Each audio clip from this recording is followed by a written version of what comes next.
Hello, everybody. Welcome to Q&A Beginner's Circle.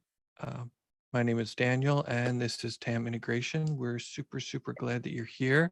TAM Integration and the Integration Circles seek to be a safe, warm, welcoming place for people who are deeply committed to transformation, healing, and growth, and who on occasion use psychedelics to help facilitate that process. We gather together, we share our experiences, we share our stories, and we share our support so that we can all grow together and take what we have gained here and spread the goodness out throughout the world. This is considered to be our Preparation 101 Beginners series. And what that means is that, we'll share a couple of agreements, and then we'll do a little bit of a brief meditation, and then we have a special guest. And they will share a little bit about their work and things that they think are important for people who are perhaps beginning on this path, or, just have beginner's mind on this path. And then we open it up to questions, and people can ask their questions, and our guest and sometimes myself will answer them. And then afterwards, we all go out for eggs and pancakes. Should be pretty fun. Our guest today is Erica Siegal. Erica is the founder of Nest Harm Reduction. She is on the board of Shefa. She's on the board of Air Team. She's a member of the Psychedelic Support Professional Network. She works, she's one of the therapists who's working on the MAPS MDMA trials, which is pretty cool. And she's also, this is, I guess, maybe one of your accolades is that you are the harm reduction training lead for Burning Man and the Rangers. For the virtual Rangers, not for all of Burning Man. When the pandemic happened, and basically everyone went into crisis, I was part of a support team that led how to support each other during COVID, and then was the harm reduction lead for the virtual burns that happened while we couldn't gather on Playa. Still cool. Yeah, definitely still cool. But the Rangers is a vast network of amazing people that come from all different walks of life and train in so many different areas that it's a really large training team. That's very cool. Yeah. Thanks for doing that. Yeah. It's being of service in that way is definitely part of my own psychedelic integration. Yeah, I bet. Well, cool. So one of the things that I ask, I'm just going to ask these folks for, a few agreements before we get started, agreements/disclaimers. And first of all, we are going on YouTube, so this is not super confidential, but we do want to respect people's anonymity and confidentiality if we can. If you caught a glimpse of somebody before they went off camera or somebody shared something, we want to hold that kind of stuff, pretty sacred and in a respectful space. So we ask that you keep that in mind. The other thing is that we would like to keep this group like legally safe. So this is, nobody's going to try to, and I'll just, to keep it simple, nobody's going to try and buy drugs. Nobody's going to try and sell drugs. Nobody's here looking for a shaman. Nobody's here trying to be somebody else's shaman. It's all just going to be very chill in that way. And we're here in the spirit of harm reduction and safety and ethics and education. And so that's the vibe. Nothing, of course, should be taken as medical advice or legal advice. Does this look like the kind of face you would go to for medical advice or legal advice? No. Spiritual advice at best. Suspect spiritual advice, right? So please seek a doctor if you need a doctor. Please seek a lawyer if you need a lawyer.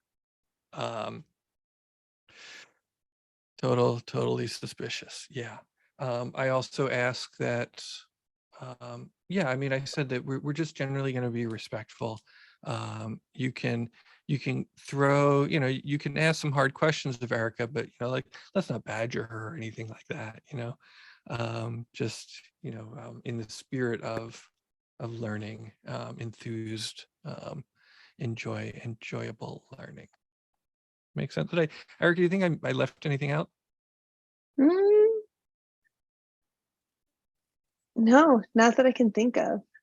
Kind of the and basics. you can give me a hard time if you want to. Okay, give her a hard time. So let's just center for a moment. I just usually like to center in kind of a spirit of gratitude and community. If we were all like in the same yoga studio together, perhaps, if we're all sitting in a circle, we would kind of feel our vibrations harmonize. We'd kind of feel the community settle into our seat. And one of the nice things about being a psychonaut is that we know that love and connection and community are not bounded by time or space. They can extend infinitely in all directions. And so we can create an energy of connectedness from wherever we might happen to be across the globe.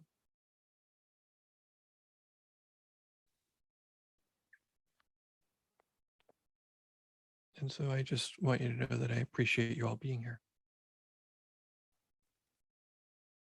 And it's deeper. It's not that I appreciate you being here because, we scheduled an event and it's nice that people came, but because it's important for us who are doing this work to be together, whether it's at this event or somebody else's event, it doesn't matter. Because there was a time, and still are for some people, where this kind of connection is difficult to find. People don't have community or resources around psychedelic health and well-being. And so the fact that we have that it's really precious to me. And so if we can just take a breath to maybe appreciate the 16 other people in the room, and just kind of see if you can take a few breaths to actually extend that appreciation out into the world, into the space.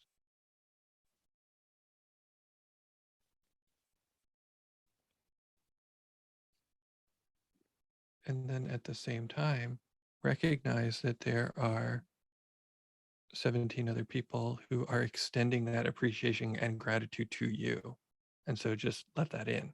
Allow yourself to be worthy of appreciation and gratitude.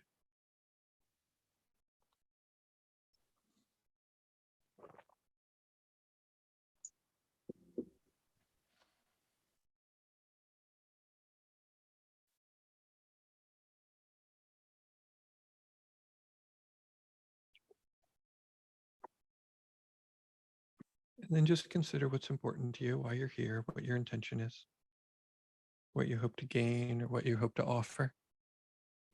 And perhaps feeling a little bit of that of potential for reciprocity. Whether it's just your attention or presence or your questions or your curiosity or your experiences. Whether you're looking for clarity or information or connection, whatever it might be. And just recognize that all that's welcome.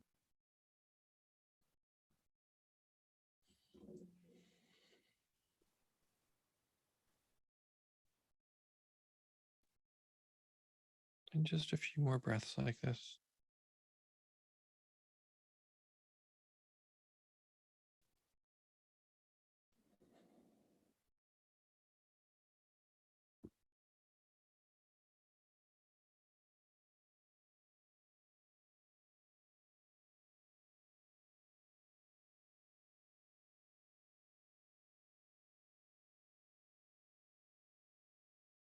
All right.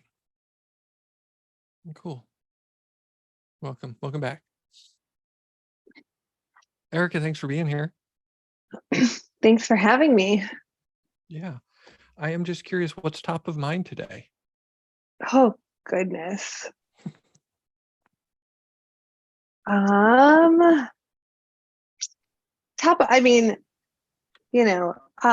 Nest has been working on putting together a little ethics conference in next month in Palm Springs. And so I've been working on getting all of the information in for continuing education and hotel bookings and, really kind of working on getting promotion. It's going to be in person and hybrid live with recorded content. Gathering in Palm Springs in November with a variety of different voices when it comes to ethics.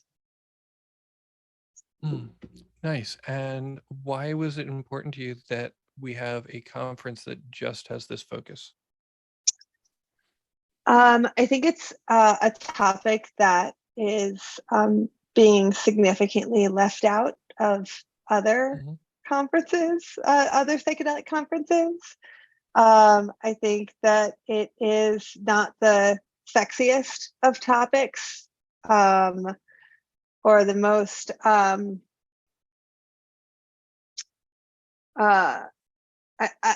it's a challenging topic for people to address, because there's so many different opinions and lineages and kind of psychedelic camps that are out there who want to do the like my way is the best way.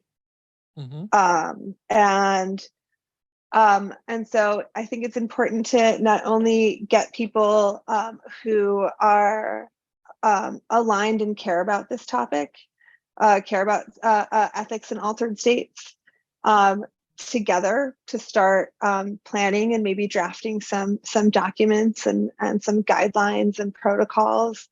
And as much fun as that is, doing it virtually, getting in person and sharing space and sharing food and time together, I think is really vital to kind of get a sense of where everybody's at. And I also think, we've invited a variety of professionals from not just the psychedelic world, but from the sex and kink worlds, from the sound healing and shamanic drumming world and pranayama breath work, because all of those are consensual induced altered states that involve practitioner ethical care. And so I think it's also important for us to start amplifying those voices in our communities so we can learn and collaborate and hopefully, not repeat human mistakes. Right. Yeah. I'm glad that you're bringing in other modalities. Most of what I learned about ethics, I learned from studying yoga, like the Yoga Sutras and the yamas and niyamas and things like that. But I don't want to get ahead of ourselves, being that this may be beginner circle. Why don't we kind of like go way back and talk about why ethics and psychedelic care is important, what it means? Yeah. Well, from my perspective, I come from a harm reduction background, and from doing a lot of field work and service work with people who are in active psychedelic crisis. And I saw, an inconsistent level of care when it comes to how we engage with people who are in altered states, whether that is having a psychotic break or whether that's substance induced. As a social worker working with vulnerable populations, working with, in lockdown facilities and seeing how our society kind of deals with psychosis and seeing some of those care patterns of restraining and sedating and dehumanizing people is sometimes repeated in the psychedelic world, especially when it comes to law enforcement and people who are altered. And so I think my orientation to begin with was kind of from this, how do we care for the people who are getting harmed? And that comes from like prior to my psychedelic work, that comes from my social work background and my Jewish philanthropic humanistic upbringing.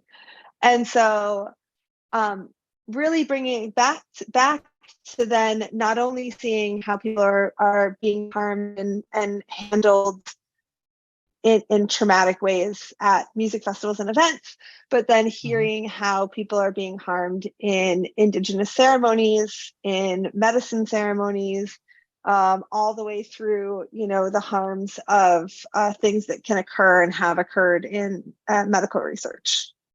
Right. I appreciate you starting where you started, because when I think of ethical violations, I go right to sexual ethics violations, people taking advantage of people who are in their care sexually, one way or another. But just the thought that people are inconsistent with the level of care they may offer people in any kind of way, or that they're not caring for people like in a way that respects their basic humanity. Because I've been to concerts and festivals, and I've seen 110-pound girls get tackled by 250-pound security guards, and people being strapped to gurneys and only to be terrified when Right. there's obviously just a better way. Right. Yeah. And there is, of course there's a better way, but also recognizing how our first responders, law enforcement and medical first responders are trained, is not in a compassionate care model. It's in a, diffusing an escalated situation as quickly as possible without taking the humanistic view of potential trauma and harm that could occur. Well, and also within the cultural context that people who use drugs are criminals.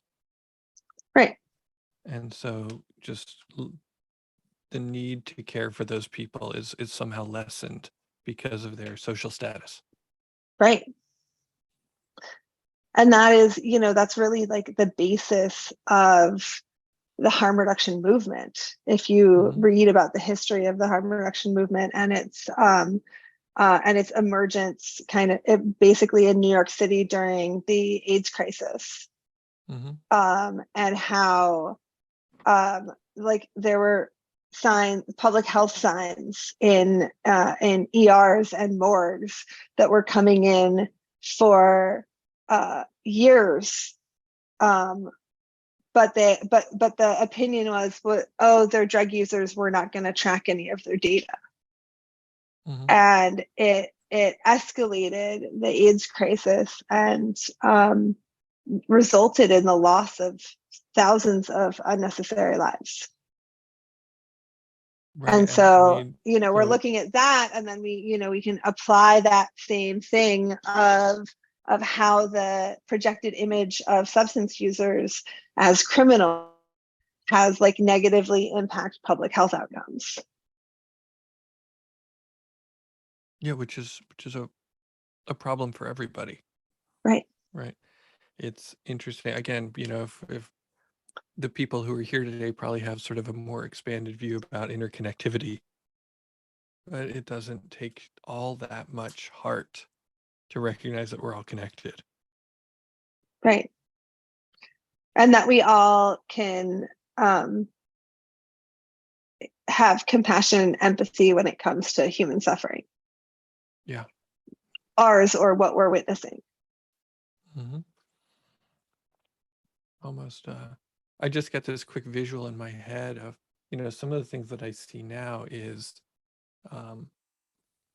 and hopefully there's a little bit of skill share in your conference, and I'm glad that people are, increasingly getting trained in, methods of care, whether or not they're traditional clinicians or not. Because I've also seen at events where somebody falls down or passes out or is confused, and there's a lot of care, but there's not a lot of skill. So maybe you can speak to this idea of somebody's having a tough time, and then 17 people rush over and everybody wants to fix it. And it's just kind of a cluster. Are you familiar with this phenomenon? Oh, I'm very familiar with this phenomenon, and it's Does it have actually a name?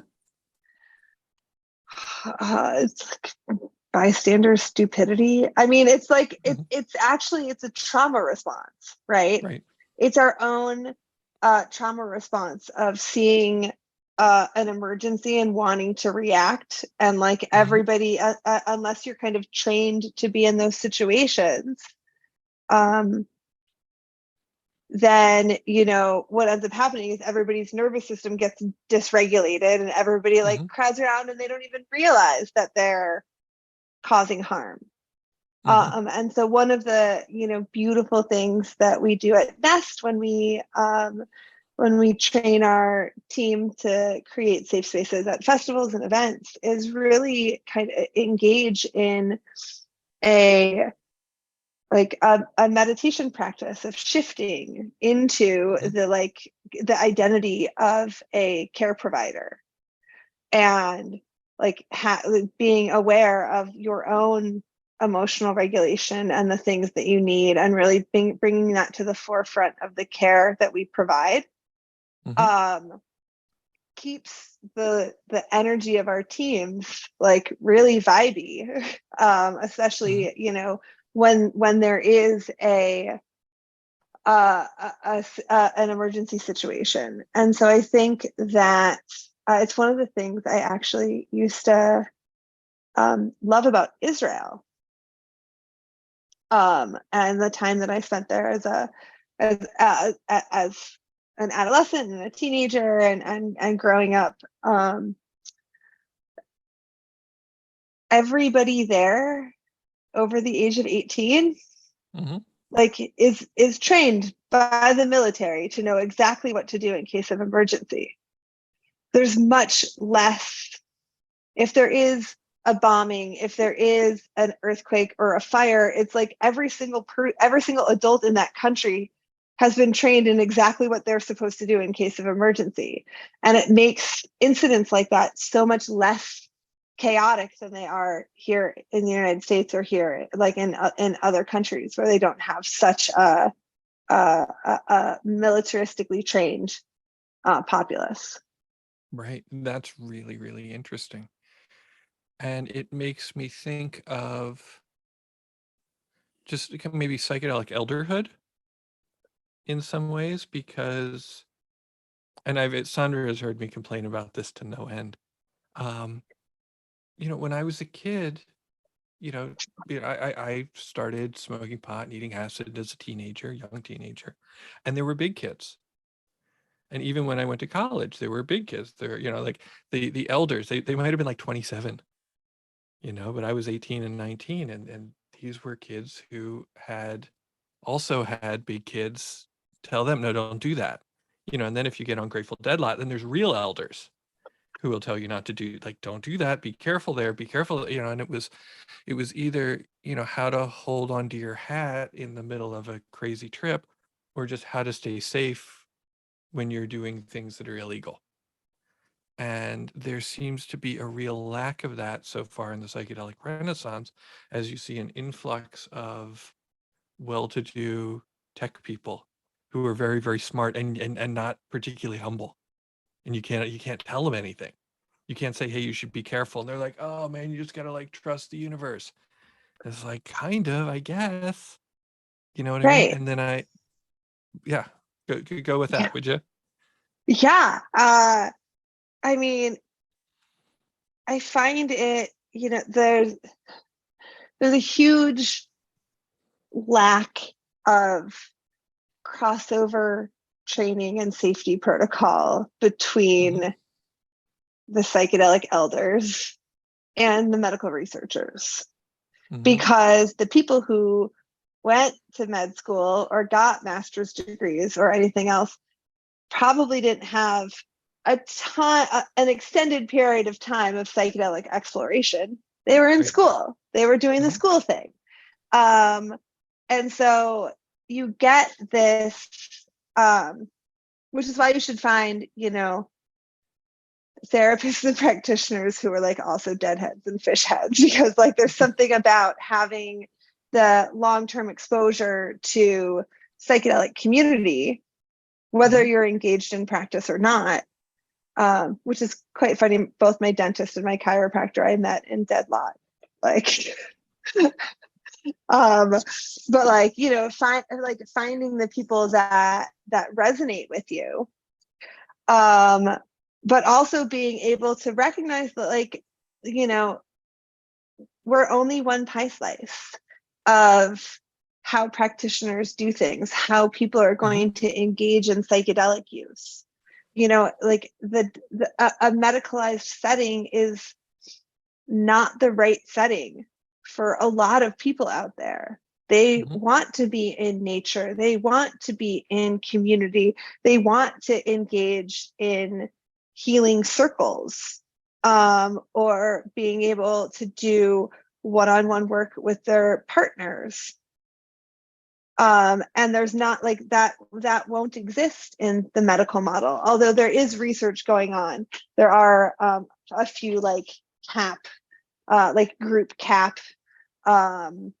models and group psilocybin models that are coming out. And but I'm really looking forward to Johns Hopkins University proving that it's beneficial to take psilocybin in the woods with your friends. Yeah. I need a paper. We need a peer-reviewed, evidence-based paper to prove that the sky is blue and that psychedelics in nature tend to be a preferential setting to a medicalized model. There's so many people out there that are traumatized by our medical system that and carry their trauma around poor health care, whether that's for themselves or for a close family member. You know, our healthcare system is extremely broken right now. And so to medicalize this treatment is going to run up against the same challenges we're having now by not having universal healthcare. Yeah, and one of the things, what you mean is that there's people who are afraid to seek care because they're traumatized by care that they received in the past. Right, or care that they've witnessed of a family member.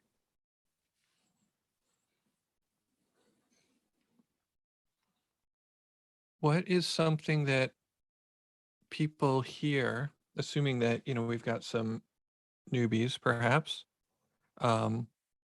what are some of the things that these folks can do to stay safe, stay ethical, make sure they have the best time possible while the least of a bummer as possible? Sure. Basics. Set and setting. Is this the right time for you to be engaging in this practice or this ceremony? How are you doing emotionally? How are you doing? Like, how did you sleep the night before? Like, how much food have you had to eat? Like, how, you know, the day you like lose your job and your dog dies and all of that stuff, and you like just watch the Jeffrey Dahmer show on Netflix, like maybe not the best content to put in your head before going on a psychedelic journey and exploring and expanding your mind. Making sure that you are obtaining your substances from a safe and reliable source, that it is tested, that you yourself tested it. Let me give a plug for harm reduction, for drug testing kits and fentanyl testing strips, and drug checking on websites like ecstasydata.org or drugsdata.org. There is a way for you to send in anonymously a sample to a testing lab. They will test it through a mass spec and then anonymously publish the data. So planning things out you know, the ground score that you find at a music festival might not be the best thing to consume as soon as you find it. You should figure out what it is first. Coming up with a safety plan, letting somebody know, a trusted friend or loved one, hey, I'm engaging and I'm going into a psilocybin journey with this person, and like the biggest red flag in the world is when there's a practitioner there who starts doing the don't tell anybody about this. Like walk the other way, because they're going to take advantage of you. They're going to probably financially take advantage of you. They're like, you know, the model for this underground work that I'm seeing is the same model that we see in fortune tellers and tarot, like the psychic readers that you see in like strip malls in LA, right? It's like you come in and you get a reading, and then they tell you that there's another problem and that you need to do another thing, and then they tell you that there's another problem that they're energetically sensing with you, and then all of a sudden they start to I hate people who sense things. I mean, we all do, but to sense things in somebody else so they will give you more money is a different thing than people who sense things.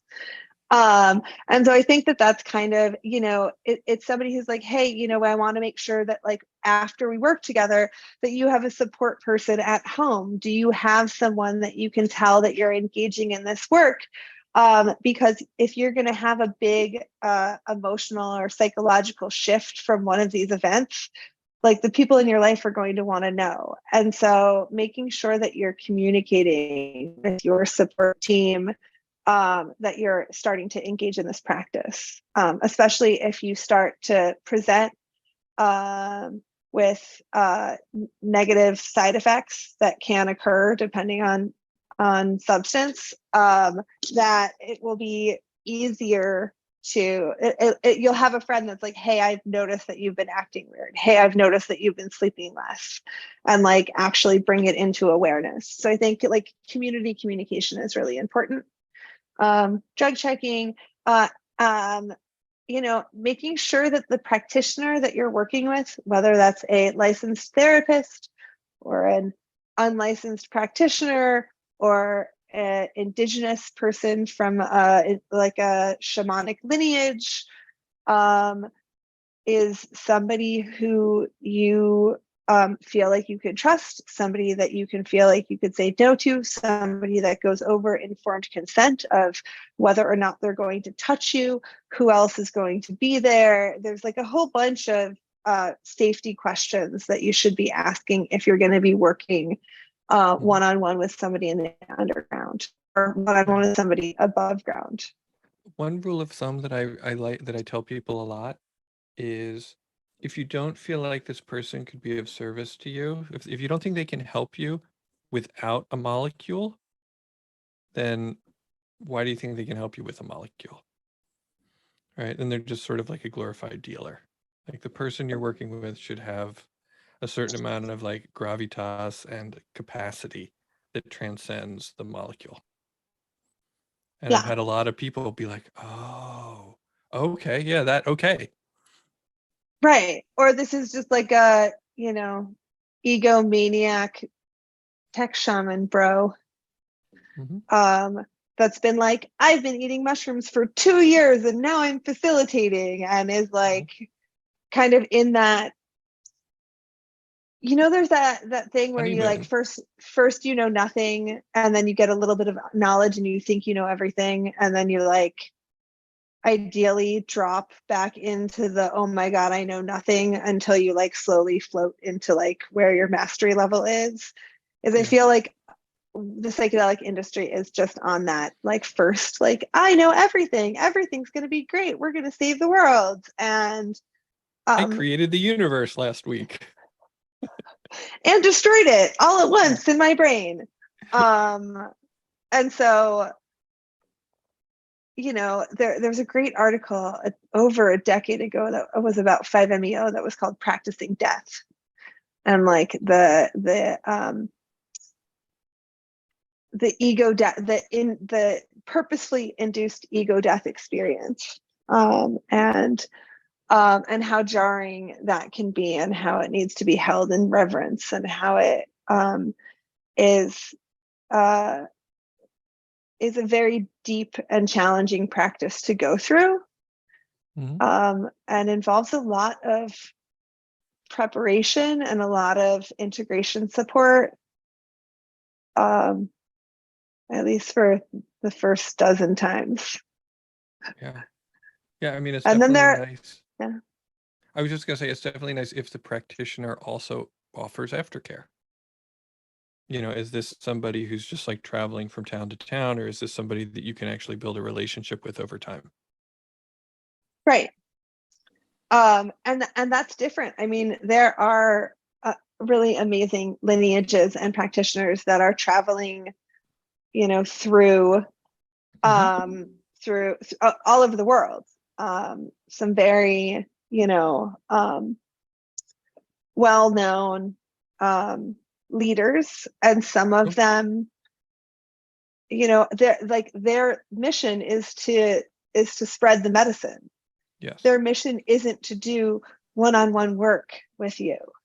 And so if you're looking for one-on-one work, but you're engaging in community care, it would be great to get an integration therapist or an integration coach that can help you make better meaning of those experiences. Yeah, I didn't mean to dismiss that out of hand. I just wanted to say that, you know, you should know the difference. Right. And that, you know, and also like different strokes for different folks, and like the message, just like religion and the golden rule, like all paths lead to the same enlightenment. And so some people are going to resonate with going to Costa Rica or going to Peru. Some people feel like, you know, a doctor's office is the right choice for them. And like there's an infinite number of avenues for healing. And so being able to kind of like choose your own adventure, but be able to like identify that like not every medicine and every practitioner is going to be right for you. So be discerning. It's your healing. Right. I like this. I wanted us to talk and to affirm the importance of empowering oneself, trusting oneself, and advocating for oneself. I had somebody that I sort of, you know, worked with a little bit over time, and he showed up and he was like, I have some time off and I'm going to Tulum to do 5-MeO-DMT. And I was like, great. And he goes, will you look at this website and make sure these people look okay? And I was like, well, maybe next time ask me before you pay your deposit. But we looked and it seemed, I was like, these seem like perfectly nice people. And he said, there's this one thing is that they say I should do combo first. And I don't think I want to do combo. Like, I think I just want to focus on the 5-MeO-DMT. And I was like, bro, nobody can force you to do combo. Like, you're allowed to say no combo. He was like, oh, I can, right. And then but there's he said no to combo, and he had a lovely time and advocated for himself, you know, a couple of different times during the time he was there, and it worked out. So this is like, we're like loop it back around to the ethics thing. Is one of the things that we know about psychedelics is heightened suggestibility. Yes. And so if you are in a heightened suggestible state, you can be convinced to do a whole bunch of things that you don't want to do. And make it feel like, oh, well, this was what was being asked of me. What is being asked of you should be clearly laid out for you in informed consent while you are sober, with enough, not a sign this piece of paper, like, I'm going to give this to you, please read through this, make a decision, and if you're okay with this, and then while you are in the moment, those boundaries don't change. Right. And this is where we can learn a lot from from the kink people, sex and kink community. Yes. Because they do this extremely well, where they negotiate boundaries before going into a play space. Right. Will you riff on, it's called like downvoting or like down regulating or something like that as far as consent goes? Oh, wait, I don't know what you're talking about. I'm not picking the right word. So it's like, so let's say, you know, let's say we're dating, right? And it's new and we're going to go to a kink party, or we're going to go to like a drug event or something like that. And we say, okay, well, like we're comfortable doing this, but not that. So it's like, you know, this activity is okay, that activity is not okay, that, and there's sort of like a range, you know, how you go around the basis, you know, there's French kissing to, you know, feeling somebody up to sex kind of thing. And then what you can do when you're in the event is you can say, no, I don't want to do that. We can do less, but you never say we're gonna do more. And so the consent is reductive when you're in a space where there's an altered thing. Right. That so makes, it's like, yeah, we're gonna total sense. Yeah. And there's a word for it. I just don't know what it is. Anybody out there know what this term is? Maybe it's downregulating, and I just, Sandra says, there's a thing in the chat. It's soft boundaries and hard boundaries. So like you say, like, this is my hard no, like it's definitely no, this is not a line I'm never going to cross and is ever okay. And then there's the soft no, where it's like, you know, I'm open to it, you know, given the right mood or the right, you know, conditions, but it's not a hard no. Yeah. But sometimes it's even like just for an event. Right. Yeah. Just for a play party. Yeah. Like, you know, because we're just getting to know each other or something, or that kind of thing. Right, exactly. And I don't want, you know, even if I'm in the moment, like this is where I feel comfortable. And this is no matter how fun it might be or intoxicating as it might be, you know, that serotonin, dopamine, oxytocin combo, like, is a drug. Drugs mimic that altered state. And so really knowing that that you're able to, you know, say like, yeah, you know, I'll like, maybe I will want to have a combo experience after my ayahuasca experience. And like, I'm open to it, but I'm also in the moment able to say no to it if it doesn't feel like I'm there. And being okay with that no. You know, it's kind of like, if it's not a fuck yes, then it's not a yes. And so if you're wavering on it, the practitioner should know to get you to the point where you are, to move to the point where you are comfortable. Now, psychedelic experience and therapy are both uncomfortable experiences at times. And so knowing that this is going to be hard, there might be a point where you want it to stop or where it's too intense. And we will, you know, as a practitioner, help you through those moments.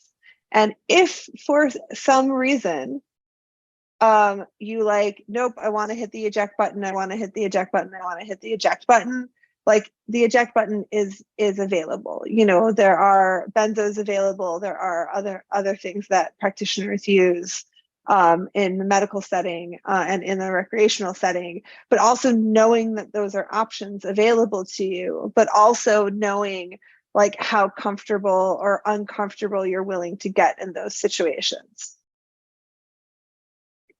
Yeah. And recognizing, and this is another thing sometimes about, you know, the underground, is sometimes people worry that they're never going to have this chance again. It's like, it's like, yeah. what if ayahuasca doesn't, what if this is my only chance to do ayahuasca? I better go all in. And people make bad decisions out of like that scarcity. Well, mindset. I also hear this experience of, you know, practitioners licensed practitioners and unlicensed practitioners being like, well, this person, or I'm charging this amount of money, so I want to make sure that they get a bang for their buck. I want to make sure they think that it's worth it. And they tend to go way heavier on the dosing because they don't want their client to feel a sense of disappointment. Right. And I think that disappointment is, I think it should be, I think that psychedelic therapy specifically should be priced at a level where you can start slow and build up.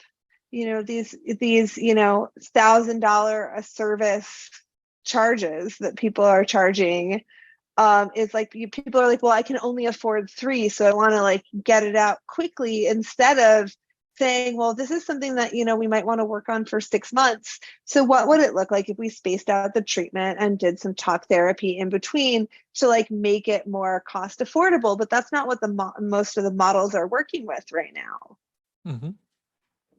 And I'm speaking of like ketamine assisted psychotherapy specifically. Well, it's but it's I mean, that's everywhere, because we are dealing with a huge chunks of time and energy.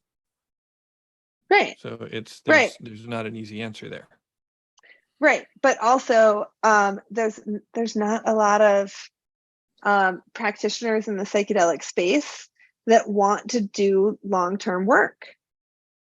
It's not like their business model is to do 6 to 8 ketamine sessions and be like, okay, great, like go find a therapist to work with long term, because what will happen is your psychedelic practitioners will then fill up their time with doing lower cost integration services, and so you make more money like the quicker you have the turnover.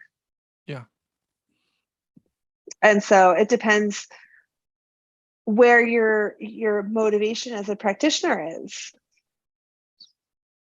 It's do you want to, treat a whole bunch of patients short term, or do you want a caseload that you work with long term? And there's practitioners that like doing both. So like neither way is wrong. Right. I like doing both. I love some of my long-term clients. Yeah, even regular people that I know are in my life for short or long periods of time. Exactly. Yeah.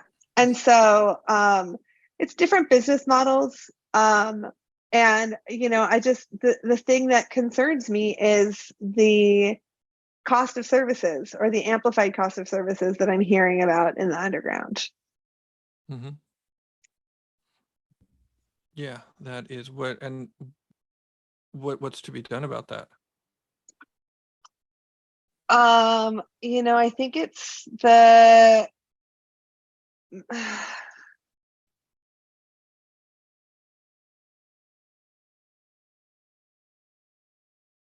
I mean, what's to be done about the exorbitant cost of healthcare in this country? Like, it's a reflection of that model.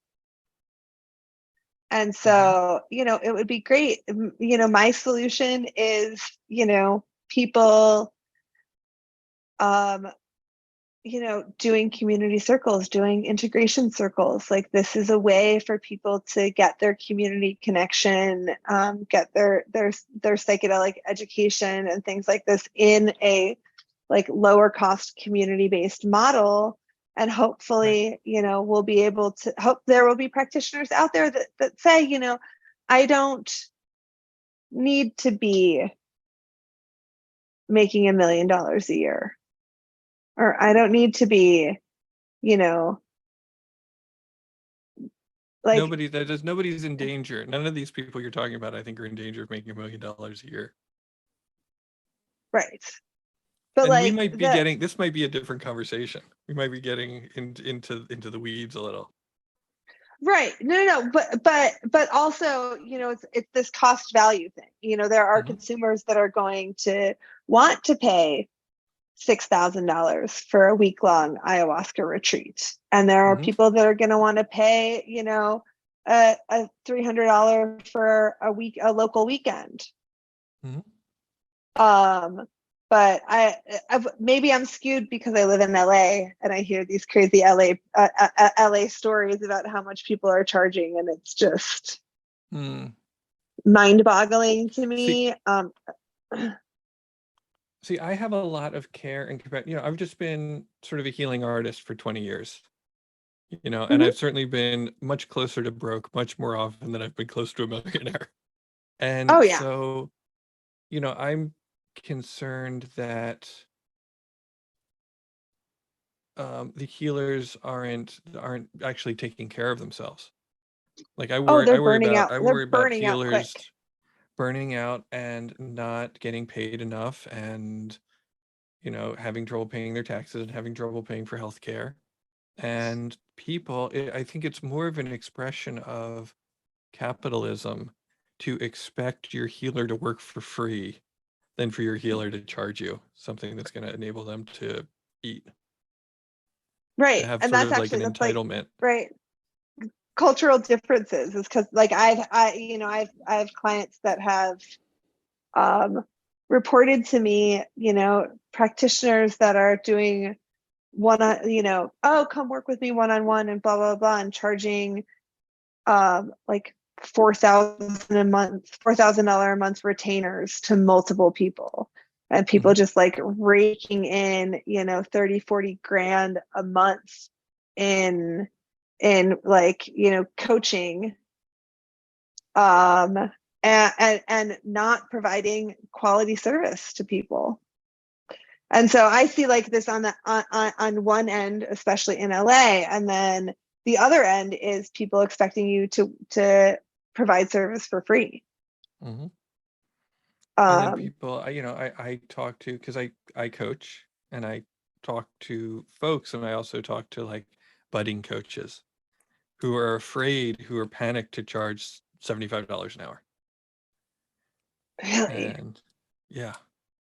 And I'm like, you kind of have to. I was like, how much the government takes, and how much, it's and they were like, yeah, but like, what if I'm not good enough? And these people are good. These people help people. It's right. So I do, it's like I want to advocate for, I want people to have, this circle's free.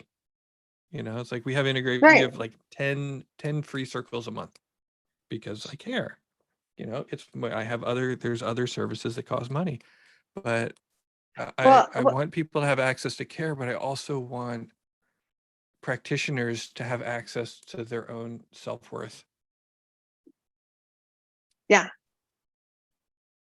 I strongly agree with that. And I will take my statement and say that's probably the minority of practitioners that are making 30K a month. Yeah. Yeah, they're the 1% for sure. Right. Yeah. And let me pause for a moment. And if you are currently live watching this, or if you are rewatching this on YouTube, please make a charitable donation to Mount Tam Integration so Daniel can continue doing this work, because I think it's important. And so let me make a completely non-solicited plug for people giving you money. Thank you. That's kind. Is Nest a nonprofit? No, we are not a nonprofit. Yeah, if people want to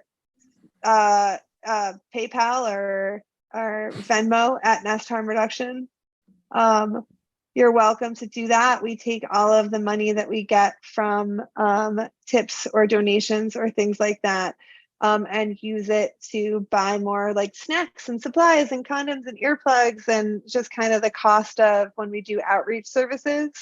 And so I do, but we are not a 501c3. So we are not a tax write-off. But if you want to send me some money and I'll use it for good harm reduction outreach, I would love that. Rad. All right. So there you have it. That's this sidebar evening has been brought to you by both of us. Right. Shameless plugs. Yeah. But we should get back to talking about psychedelic care and integration. And it's a good segue to say that also, if somebody is doing emotional labor for you, you should compensate them. There's friendships where you get to share the emotional labor and you exchange back and forth. But if you are working with a practitioner who is providing a service, please compensate them. Yeah, don't even ask for a deal. Right, just say how much do you charge an hour? Mm-hmm. And say, great, can I have an hour of your time? And fantastic. whether you want to charge $25 an hour, or like attorneys and charge $400 an hour, there's or therapists who charge between $100 to $200 to $300 depending on level of experience and expertise. But there's a range for everyone. Right, because that's ethical too. Have that exchange be reciprocal. And ask. I always think, especially we get a lot of asks at music festivals. If people have had a hard time, they come into the nest. And when they feel better, they'll turn around and be like, do y'all have a tip jar? Can I Venmo you for taking care of me? And it's always so sweet. And we're always like, yeah, we'll buy more snacks with it if you give it to us. But it's definitely been an ongoing question, and it's interesting to see who are the people that actually ask that question when we're doing that work. One of the phrases that I use a lot that I picked, do you know Tara Brach? You're familiar with her work? Oh yeah. Yeah, she wrote the book Radical Acceptance, which is great. And there's a ton of free talks if you Google Tara Brach Buddhism. And one of the things they say in all the talks is that these talks are freely offered and your donations mean a lot. I mean, it's very like Vipassana, right? Mm-hmm. If you ever do a 10-day Vipassana, it's free, and then they ask that you pay for the next person so the more people can have the experience. And I really love that model. Yeah, well, there's some talk about guides should make as much as hairdressers. My hairdresser does not charge enough. I am continually shocked because I live in a small town and she's fabulous, but she's her tip is generally about as much as the haircut, because I'm lucky that I live with a hairdresser, so I get home discount. But right. Yeah, I mean, same thing with administrative work or social media work, right? These people who are kind of working in that realm are anywhere between $30 to $60 an hour. And that's to help answer emails and make social media posts. And so your emotional labor psychedelic practitioner should be charging more than that. Yeah. I like that there's questions popping up. Should we be associating the capability of guidance with the price point? So here's the thing that I think is really interesting around cost of services and audience or target market, right? When we talk about marketing, right? There are the same products on stores all across America at different price points depending on the economy that they're in.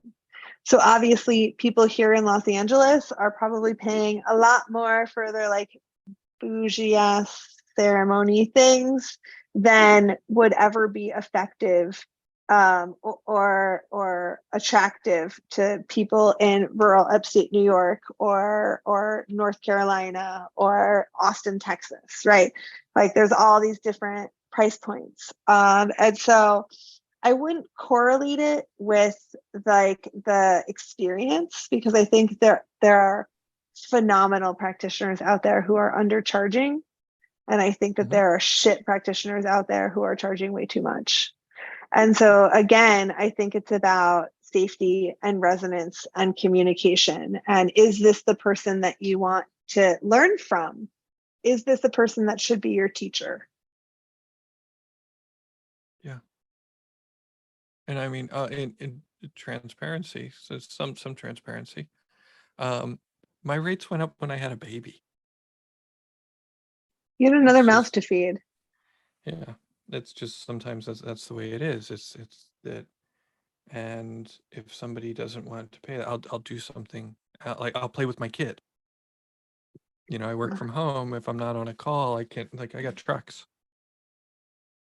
I know. I sometimes get adorable pictures of you and your kid when we're chatting. And so I think that's part of it. I think like my personal rates went up when I started supervising associates, and like I had to charge more than them.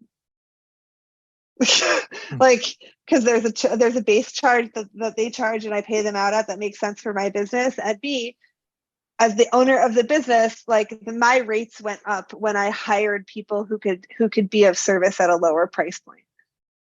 Right. And so things kind of shift and change like that. But I think length of practitioner experience, specifically in working with said psychedelic.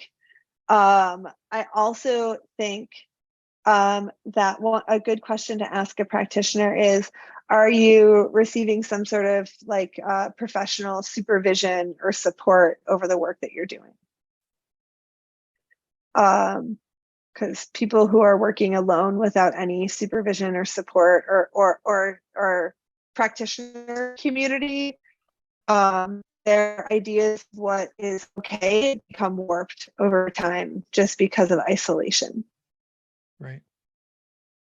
You know, something like I watch superhero movies, and Me too. There was this one superhero movie. It wasn't one of the major ones, but they said, you know, a villain is somebody with superpowers that like doesn't have a Justice League. Right? It's like the Justice League keeps all of those guys in check. They have minions. The villains. Villains, yeah, have minions. They don't have peers. Right. Or except Fortress in the of Venture Solitude. Brothers. So that wasn't in my genre. I never did Venture Brothers. Oh, Venture Brothers is like there's like a council of all the evil people that get together. That's very not like funny and bureaucratic. Got it. Yeah. Yeah, but like it's true. Avengers. I mean, like, and you see the Avengers arguing about what's right, and they're trying to hold each other to their highest. Right. And that's what we need to do in community. And you see even like in the Avengers where there are fractures in which people, you know, spend years not working together. But need a cause. Like a cause to like pull them back into their highest selves. Right. And so community is the answer. To a lot of things, including mental health. And I think that it's vital for us who are getting the message and doing the work to be able to gather and talk and chat and share ideas. Yeah. I wanted to say, yeah, you don't want a coach that doesn't have a coach. You don't want a therapist that doesn't have a therapist. Right. And we're all keeping each other in business. Right. Yeah. Right. And not only a therapist is a therapist, but also like all good therapists have professional consultation groups. And so, you know, that you can call on and say, hey, can I talk through this client with you? Or, you know, I'm really stuck on this, or this thing is frustrating, or my mom just died and I am going on leave for 2 weeks. Can I give your information to my clients on my emergency sheet? Like all of those things should be, you know, well communicated with the people that you're working with. Yeah.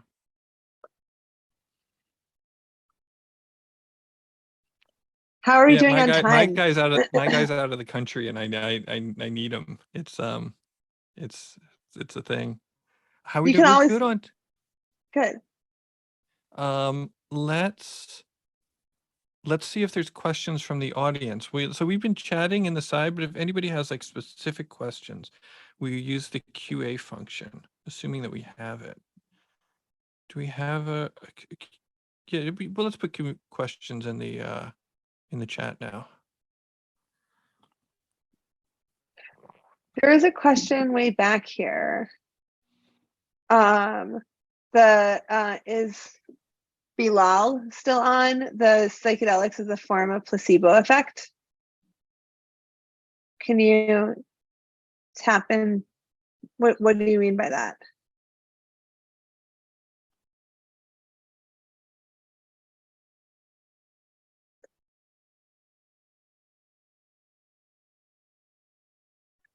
I'm going to go out on a limb and say generally no. No, No, psychedelics work. They do work. Microdosing might have a placebo effect depending on what your microdose strength is and what your protocol is. Yeah,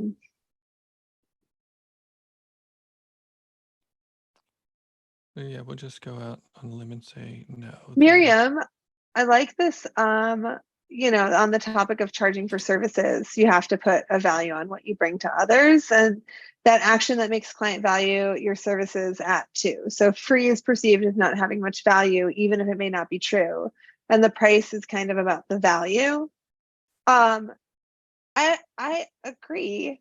And oftentimes, like, suggested donation is great, but oftentimes when I'm doing work with someone, especially if they're in acute crisis, like, I like pay it forward. Like, I'm a human. Like, if you're, you know, crying in a bus stop, or, you know, it's like if you see a car accident and you pull over and like help the people like reground, it's not like a, well, I just did emotional labor for you, pay me. It's like one of those things where you can make the choice of whether or not you have the energy to give, or if it's a transactional planned interaction. Yeah, so true. Or what do you call it when you price it differently for depending on affordability for your client? Oh, like a like having a sliding scale. Yeah. Or offering scholarship, or offering work trade, like an energy exchange work trade. Yeah. Miriam, were you going to say something? Oh, no. Okay. I have had clients, I'm thinking of two in particular, who were wealthy. You know, they were really, really well resourced. And there was a couple of times, and that, you know, these two in particular, this is not the case with all people with a lot of means, but I remember thinking to myself, I should be charging this person 3 times as much so they take it seriously. I was like, because they're just sort of like skating by, because there's no, there's, you know, it's like, you know, sometimes like when I pay for work, I feel it. Like I know that I paid for work and I want to get my money's worth. And these people were it was not, there was no, not that it should necessarily sting, but there was like no awareness that they had spent money on a service. Right. It was almost a throwaway for them at that rate. Yeah. Right. And that's what I think that's what I wouldn't want from clients, to make them feel that what we're bringing to them is a throwaway. So, so you have to kind of, is this worth my time, worth my money? And I didn't want to like overkill the topic, but it was a really interesting one for me. And some of that's going to be rightness of fit. So that's like that. It's not the case with most of my clients. It was just sort of like an experience that came up a couple of times. Yeah.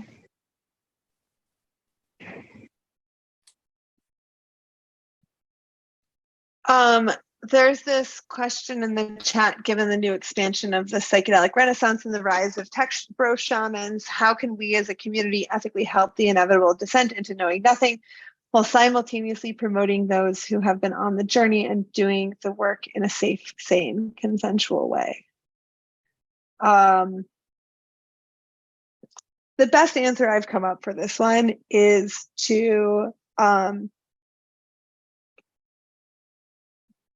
be an example of how you want the community to be and how you want your community standards to be, and resonate and conspire with the people that attract you, like that are attracted to you in that.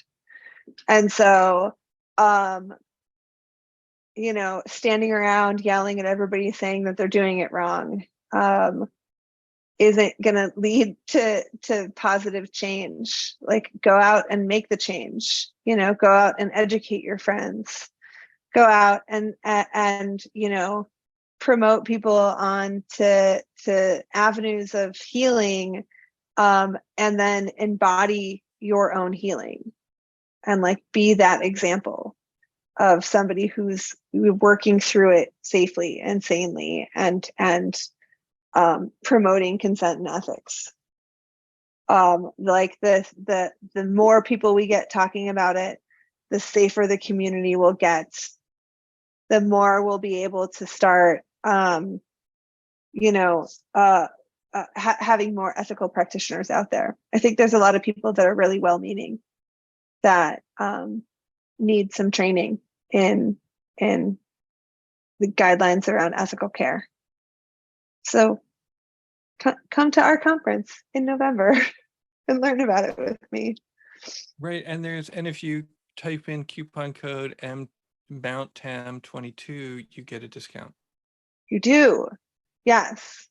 Let me see if I can grab the thing and I'll put it in the thing.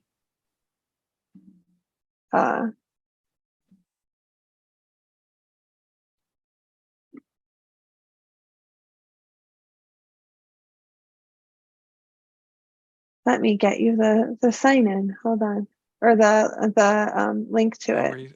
I'll race you. Oh, you could probably get it faster than me. Not on the right computer. Tara Rodriguez. Copy link. Wait, did she send you the right link? Like she sent the wrong link to a couple of people. It should be the CE. Is or is not the right link. Oh, that is the right link. The app CE Go link. Please go there. Something that I got from, I think, the Yahe letters, where he wrote, "The mushroom either is or is not God."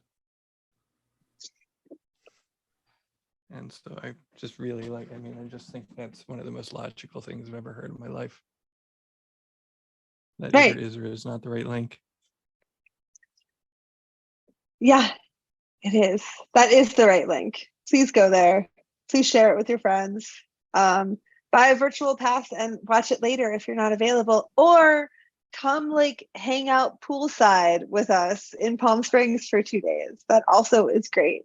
There will be delicious food and good conversation and evening sound baths. Evening sound baths in Palm Springs. Yeah, that's fantastic. Okay, the big long question. Recently, I had a client who wanted to join Bufo ceremony, and in his intake form, he mentioned that he had arrhythmia and was taking high blood pressure medication. I sent them to the psychedelic pharmacist to have a clear go signal, and he came back to me with a verbal yes. I did not get CC'd on the email, but just trusted his word. He was fairly healthy and did fine with the ceremony. I wondered, though, what is the best way to screen people so that I don't have to be the decider of the go signal? What is the best practice to approach screening safely and ethically? It sounds like you did the right thing by sending him to a professional. Yeah, I'm assuming that you mean the spirit pharmacist, who is our dear friend Ben Malcolm, who is a psychopharmacologist who is a doctorate in pharmacology and specializes in psychedelic contraindications. And so he's a great resource. He has some online courses. you could definitely reach out to him for one-on-one consults. You can go to Erowid and see if there's information on there. But you'd have to dig through all of the research. I really hope that in the near future, there's better contraindication guides for psychedelic substances that are more publicly available. Things like not mixing SSRIs with serotonergic drugs. That's important. But there's a lot of people that ask questions around, there's a lot of people on medication. There's a lot of people on low levels of antidepressants to treat their anxiety post-pandemic, and they're unaware of contraindications between psychedelics and the medication that they're taking. And so it's definitely a need in the community, but reaching out to get a consult from Ben Malcolm is a great avenue to go. Yeah, seek professionals. It's they're in many ethical guidelines, and I believe it's in the Yoga Alliance ethical guidelines. It says we don't pretend to know stuff we don't know. In fancy language, like you don't promote yourself as being knowledgeable in things that you're not knowledgeable in. And so I don't even pretend to know when it comes to meds.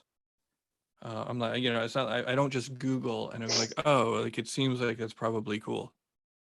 I tell people to do their homework. I tell them to talk to their doctors, and I do send people to Ben from time to time. And in general, I have found that my coaching, like I don't generally, because sometimes people are like, oh, I want to taper off, and then I'm going to go to such and such a ceremony. I don't get good results working with people who are tapering off antidepressants. And I don't know, so other people do well. I just have learned that I ask people if they want to work with me, just come back once you've done it, and just do that with your physician. And it's just kind of a personal choice, and it seems to work better. And so we have to make those decisions for ourselves in a lot of ways, but yeah. Thank you. Thank you, Daniel. I wanted to ask you one question. Yeah. I wanted to ask, like, if someone is suffering from like psychological disorder, and he or she went to like other therapists, but like other therapies are not working, so he gets like an option for psychedelic drug. So what do you suggest, like how it will like bring like positive impact on the brain, and how much like dose per section like you are willing to give to that patient? I mean, it would depend specifically on what that patient's presenting with. Is it trauma-based? Is it depression-based? Is it, what are the other things that they've tried? And then, kind of what's the best psychedelic, like what's the best medicine choice for them? And sometimes that's psychedelics and sometimes that's a different treatment, but it would be a case-by-case situation, depending on exactly what that person's presenting with and what their therapeutic goals are. Okay, thank you. Does that make sense? Yeah, and like my other question is like, is like LSD include in like psychedelic therapy, or no? It is like a different thing. Well, like there's no LSD psychotherapy legally happening in the United States. There is a clinical trial that is happening in Switzerland right now that's using LSD. But the only legally prescribable psychedelic that's available is in the United States right now is ketamine outside of clinical trials. Okay, thank you so much. Yeah, and so finding a ketamine doctor or finding a practitioner, an ethical practitioner in the underground, or traveling to a country that has that, like to a retreat, whether it's in Jamaica or Mexico or Peru or Colombia or Costa Rica. this is, there's another ethics question here, and I know we're running a little short on time, and I love it. Can I just note what I feel like you answered that question really ethically? Sometimes, and this is not, Bilal, this is not your fault, but sometimes people like that we don't know will ask us to maybe make a diagnosis or a pronouncement via Zoom or social media or something like that without us having like a full picture or anything like that. And it can be really tempting to know things and to like, diagnose or make pronouncements or, have definitive answers, and that can be messy ethical territory as well. Yeah. And if you want a more specific consult to a specific person, you can send me an email, and we can set up a time to chat about it. And so you can email me at erica@nestharmreduction.com or fill out the contact thing on my website. And I'd love to like wrap it up with this lovely last question, which is, given the mind expansion, neurogenesis, or other enhancement qualities that psychedelic experiences can provide, is it ethical for an individual to compete with others who have not partaken in an experience? Should people with enhanced cognitive superpowers be able to compete with the proverbial average Joe? And I hope that the message that you get from the psychedelic experience is that we are all human. We are all growing and learning and making mistakes together. And there are some people who have never had a psychedelic experience who are masters at meditation, or just, got the secrets to the world faster than the rest of us. And there are people who take psychedelics who, to me, I think are still around the average Joe level. And so I think it's worse. Or worse. I think it's remove the desire to compete and collaborate. We're all on the same team. Nobody's getting out of here alive. And so it depends what you're competing on. And so I would look at it that way. Yeah, the whole competing thing is like a whole unpack to do. Right. And so I think that if you want to be in competition with somebody because that's what you're being called to, I say go along that path and learn that lesson. You should just be out there like trying to see if you can just love everybody harder than they can love you.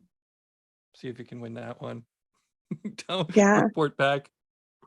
One of my favorite quotes, we'll close it with a Burning Dan quote, which is, right, God rest Burning Dan, is love shares like fire, not like pie.